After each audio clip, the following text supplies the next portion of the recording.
Hello everyone, welcome to my channel. I am Jaya Prakash. तो आज हम आपके सामने लेकर आए हैं संसार पुस्तक है कि प्रश्न उत्तर, जो आपकी पाठ्य पुस्तक बसंत में दिए हुए हैं। ठीक है, तो सबसे पहले हम शुरू करेंगे उस पाठ में आए हुए कुछ कठिन शब्दों के अर्थ। तो चलिए समझते हैं। अक्सर, अक्सर का मतलब होता है प्रायः। खतों, खतों यानी पत्रों, पत्रों लेटर जो आप लिखते हैं ना, उनको पत्र कहते हैं। ठीक है। आबाद, रहना या फिर बसा हुआ। आनंद, आनंद का मतलब होता है खुशी। जानदार, जानदार मतलब सजीव। मुश्किल, मुश्किल मतलब कठिन। बेहद, बेहद का मतलब होता है बहुत अधिक। गौर से यानी ध्यान से। गढ़ लेना यानी बना लेना। जबान, जबान मतलब भाषा, भाषा यानी लैंग्वेज। ठीक है। खुरदरा, खुरदरा का मतलब होता है जिसकी सतह चिकनी ना हो, मतलब जो स्मूथ नहीं होता ना, उसको खुरदरा कहते हैं। उबड़ खाबड़। ठीक। वजह, वजह यानी कारण, रीजन। नदी, दरिया यानी नदी। जर्रा यानी कि कण, छोटा सा पार्टिकल जो होता है ना, उसको जर्रा कहते हैं, कण। घरौंदा, छोटे छोटे घर। ठीक है। तो ये थे आपके पाठ में आए हुए कुछ कठिन शब्द जिनके हमने अर्थ जाने। अब हम इसके प्रश्न उत्तर करेंगे। पहला प्रश्न है, लेखक ने प्रकृति के अक्षर किन्हें कहा है? तो लेखक ने प्रकृति के अक्षर चट्टानों के टुकड़े, वृक्षों, पहाड़ों, नदियों, समुद्र, जानवरों की हड्डियां आदि को कहा है। ठीक है। लाखों करोड़ों वर्ष पहले हमारी धरती कैसी थी? अच्छा, जिस समय मनुष्य नहीं था धरती पर, जिस समय मानव नहीं थे, तो उस समय हमारी धरती कैसी रही होगी, तो वो हमको बताना है। तो लाखों करोड़ों वर्ष पहले हमारी धरती बहुत गर्म थी। उस पर कोई जानदार चीज नहीं रह सकती थी, नहीं इसी कारण उस समय धरती पर मनुष्यों का अस्तित्व नहीं था। धीरे धीरे उसमें परिवर्तन होते गए और धरती में जानवरों और पौधों का जन्म हुआ। ठीक है। तो अगला प्रश्न है, दुनिया का पुराना हाल किन चीजों से जाना जा सकता है? उनके कुछ नाम लिखो, मतलब प्राचीन काल में हमारी दुनिया कैसी थी, उनको हम कैसे जान सकते हैं, उसके बारे में हमें बताना है कि किन किन चीजों से हम जान पाते हैं। दुनिया का पुराना हाल चट्टानों के टुकड़े, वृक्षों, पहाड़ों, सितारे, नदियों, समुद्र, जानवरों की हड्डियों आदि से जाना जा सकता है। अब अगला प्रश्न है, गोल चमकीला रोड़ा अपनी क्या कहानी बताता है? अब जो पाठ में आया था ना कि गोल चमकीला रोड़ा जिसकी बात हुई थी, वो अपनी क्या कहानी बताता है?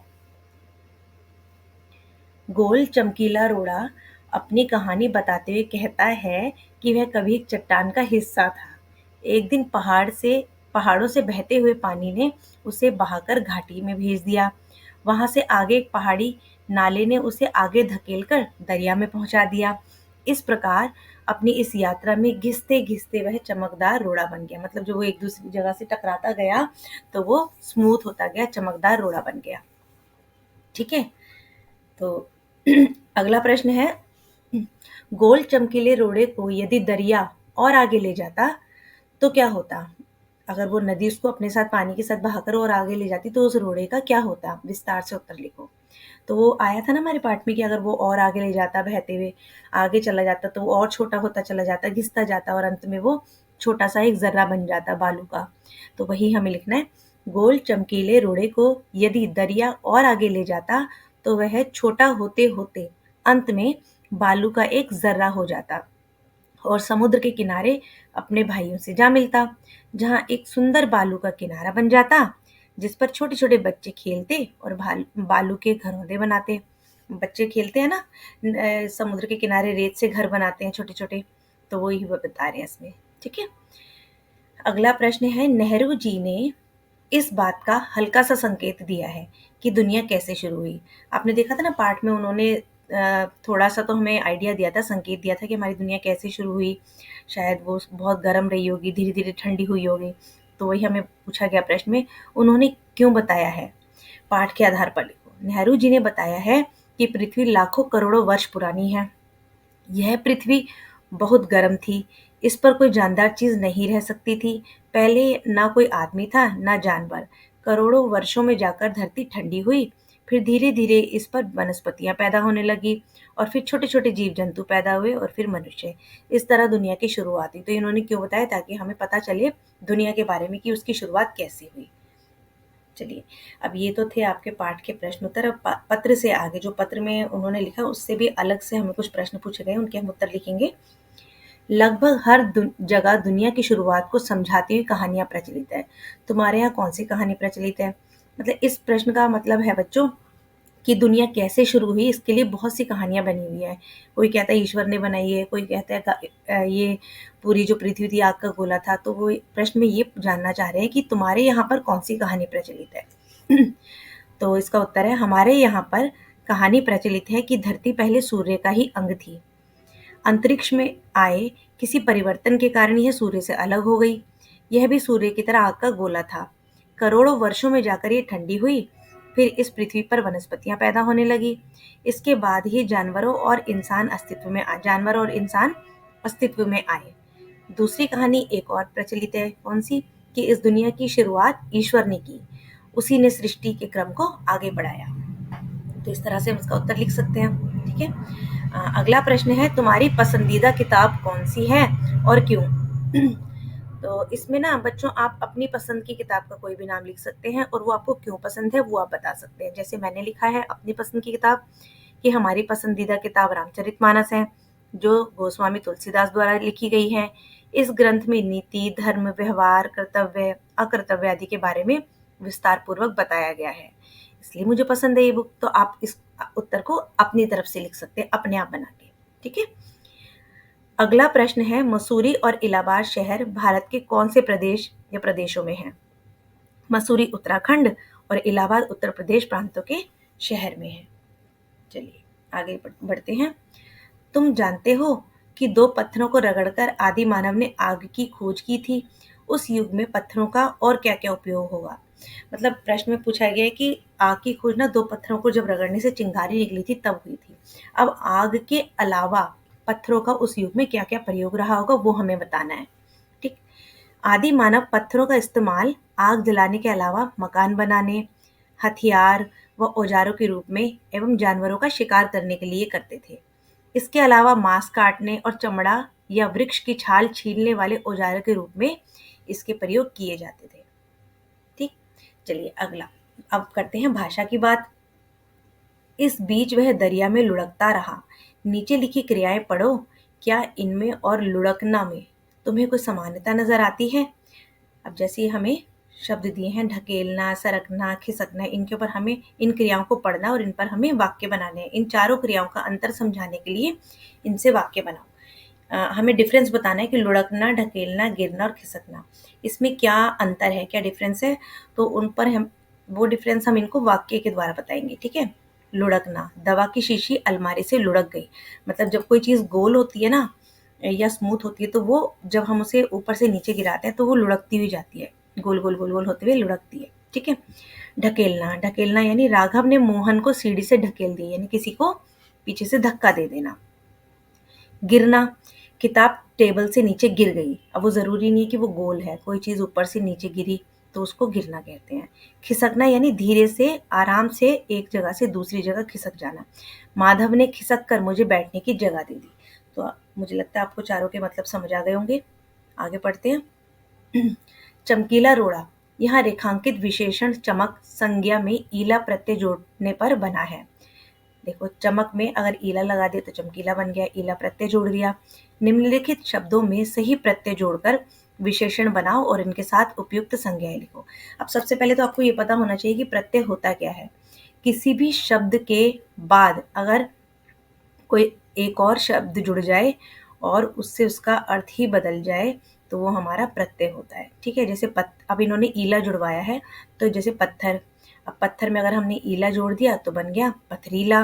और संज्ञा शब्द हम इसके साथ कोई जोड़ सकते हैं, जैसे पथरीला रास्ता। कांटा, कांटा के साथ जोड़ा ईला तो कटीला। इसके साथ हमने संज्ञा शब्द जोड़ा मार्ग, कटीला मार्ग। रस, रसीला, रसीला फल। जहर, जहरीला, जहरीला शरबत। ठीक है।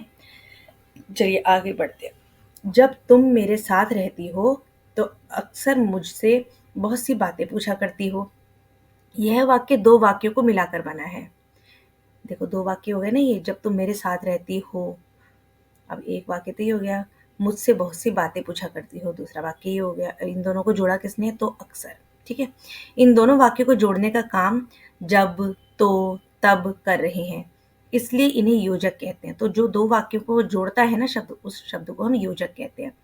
योजक के रूप में कभी कोई बदलाव नहीं आता, इसलिए ये अव्यय का एक प्रकार होते हैं। नीचे वाक्यों को जोड़ने वाले कुछ और अव्यय दिए गए हैं, उन्हें रिक्त स्थान में लिखो और इन शब्दों से तुम भी एक एक वाक्य बनाओ। अब आपकी बुक में ना कुछ शब्द दिए हैं, परंतु, की, तो, ना कि, ताकि, यदि, तो, बल्कि, इसलिए, या, इन सबको हमें दो वाक्यों के बीच में जोड़ना है और उनको एक बनाना है। तो चलिए, जैसे आपकी बुक में लिखा हुआ है, कृष्ण फिल्म देखना चाहता है, मैं मेले में जाना चाहता हूँ। तो इन दोनों को हमने परंतु से जोड़ दिया। कृष्ण फिल्म देखना चाहता है, परंतु मैं मेले में जाना चाहती हूँ। ठीक है। मुनिया ने सपना देखा कि वह चंद्रमा पर बैठी है। तो इस तरह से हमने दो वाक्यों को जोड़ दिया। छुट्टियों में हम सब तो दुर्गापुर जाएंगे, ना कि जालंधर। सब्जी कटवा कर रखना ताकि घर आते ही मैं खाना बना लूं। मुझे पता होता कि शमीम बुरा मान जाएगा तो मैं यह बात ना कहता। मालती ने तुम्हारी शिकायत नहीं बल्कि तारीफ की थी। इस वर्ष फसल अच्छी नहीं हुई इसलिए अनाज महंगा है। विमल जर्मन सीख रहा है या फ्रेंच। तो इस तरह से हमने दो वाक्यों को एक अव्यय से जोड़ दिया। चलिए, अब ये तो थे आपके वसंत पाठ्य पुस्तक में आए हुए प्रश्न जिनको हमने अभी पढ़ा। अब इनके अलावा मैंने कुछ एमसीक्यू क्वेश्चंस भी डाले हैं, बहुविकल्पीय प्रश्न, जो आपको हेल्प करेंगे आगे। इनको भी पढ़ लेते हैं। पहला प्रश्न, निम्नलिखित में से संसार पुस्तक है पाठ किसके द्वारा लिखा गया है? तो डॉक्टर राजेंद्र प्रसाद द्वारा, हरिवंश राय बच्चन द्वारा, जवाहरलाल नेहरू द्वारा या महात्मा गांधी द्वारा? तो इसका सही उत्तर है जवाहरलाल नेहरू द्वारा। ठीक है। जिंदगी के प्रारंभ में हमारी पृथ्वी कैसी थी? ठंड, गर्म, कठोर, पानी से भरी हुई। कैसी थी? तो इसका सही उत्तर है गर्म। पहले हमारी पृथ्वी गर्म थी। संसार पुस्तक है पाठ में लेखक निम्नलिखित में से किसकी तुलना संसार के पुस्तक के एक छोटे से पृष्ठ से कर रहे हैं? सड़क के किनारे पड़े रोड़े की, एक छोटे से देश की, भारत की, या उपयुक्त में से कोई भी नहीं। तो किससे तुलना कर रहे हैं वो? सड़क किनारे पड़े रोड़े की। संसार पुस्तक है पाठ में मसूरी कौन गया है? लेखक गया है, लेखक की बेटी, लेखक की माँ, या लेखक की बहन? कौन गया है? लेखक की बेटी। इंदिरा गांधी गई थी ना पढ़ने के लिए। संसार पुस्तक है पाठ में लेखक किसको पत्र लिख रहा है? पत्नी को, माँ को, बहन को, या अपनी बेटी को? तो वो अपनी बेटी को पत्र लिख रहा है। संसार पुस्तक है पाठ में लेखक की बेटी का नाम क्या है? इंदिरा, सविता, कविता, या फिर प्रियंका? क्या है उनकी बेटी का नाम? इंदिरा। पूर्व के समय के जीवन की जानकारी किससे मिलती है? चट्टानों से, पर्वतों से, जानवरों की हड्डियों से, उपयुक्त में से कोई नहीं। तो इनमें से हमें कोई एक उत्तर देखना है। तो उत्तर है जानवरों की हड्डियों से। संसार पुस्तक है पाठ में लेखक के अनुसार निम्नलिखित में से कौन सा देश एक छोटा सा टापू मात्र है? Sri Lanka, England, Australia, New Zealand. मतलब पाठ में जो आया है उसमें से सही उत्तर है इसका इंग्लैंड। संसार पुस्तक है पाठ में प्रकृति के अक्षर कहाँ से प्राप्त होते हैं? पहाड़ों से, पर्वतों से, नदियों से, पत्थरों से? तो पाठ के अकॉर्डिंग पत्थरों से। संसार पुस्तक है पाठ में लेखक को निम्न में से किस चीज की आशा है? कि उनकी बेटी उनके लिए मसूरी से अच्छा सा गिफ्ट लाएगी, या उनकी बेटी इस बार कक्षा में प्रथम स्थान लाएगी, या उनकी बेटी उनके पत्रों को ध्यान से पढ़ेगी, या उपयुक्त में से कोई नहीं। तो सही उत्तर है कि उनको आशा है कि उनकी बेटी उनके पत्रों को ध्यान से पढ़ेगी। ठीक है। आगे है, संसार पुस्तक है पाठ में लेखक के अनुसार किसी भाषा को सीखने से पहले हमको निम्न में से क्या सीखना चाहिए? वर्ण, शब्द, अक्षर, या शब्दांश? तो हमें सबसे पहले उनके अक्षर सीखने चाहिए। सही उत्तर है अक्षर। संसार पुस्तक के पाठ में लेखक के अनुसार उनकी बेटी पत्थरों और चट्टानों की किताब कैसे पढ़ सकेगी? मन की आंखों से, ध्यान से पत्थरों को देखकर, प्रकृति के अक्षरों से, या उपयुक्त में से कोई नहीं? तो सही उत्तर है प्रकृति के अक्षरों से सीख पाएगी वो ध्यान से। ठीक है। संसार पुस्तक है पाठ में दरिया किसको छोड़ गया? चमकीले रोड़े को, पत्थर को, पर्वत को या कागज को? तो पाठ में तो बताया गया है कि दरिया चमकीले रोड़े को छोड़ गया, तो सही उत्तर है चमकीले रोड़े को। ठीक है, आगे चलते हैं। संसार पुस्तक के पाठ में लेखक के अनुसार प्रकृति के अक्षर कौन है? पर्वत, नदी, पहाड़, उपयुक्त सभी। तो पाठ के अनुसार तो ये सभी प्रकृति के अक्षर है, पर्वत, नदी और पहाड़ सब है, तो आंसर होगा इसका उपयुक्त सभी। नेहरू जी के अंग्रेजी में लिखे पत्र को हिंदी में अनुवाद किसने किया? नेहरू जी ने तो ये पत्र लिखा था अंग्रेजी में, लेकिन इसका हिंदी में अनुवाद किया था मुंशी प्रेमचंद जी ने। ठीक है, नेहरू जी को किससे लगाव था? बच्चों से, अपनी टोपी से, अपने नेता पद से या इनमें से कोई नहीं? तो नेहरू जी को सबसे ज़्यादा जो लगाव था वो था बच्चों से। तो ये थे आपके कुछ एमसीक्यू प्रश्न उत्तर। ठीक है, आशा करती हूँ आप सबको ये बहुत पसंद आई होगी वीडियो, और अगर पसंद आई हो तो इसको लाइक कीजिए, सब्सक्राइब कीजिए, अपने फ्रेंड्स के साथ शेयर कीजिए। Thank you.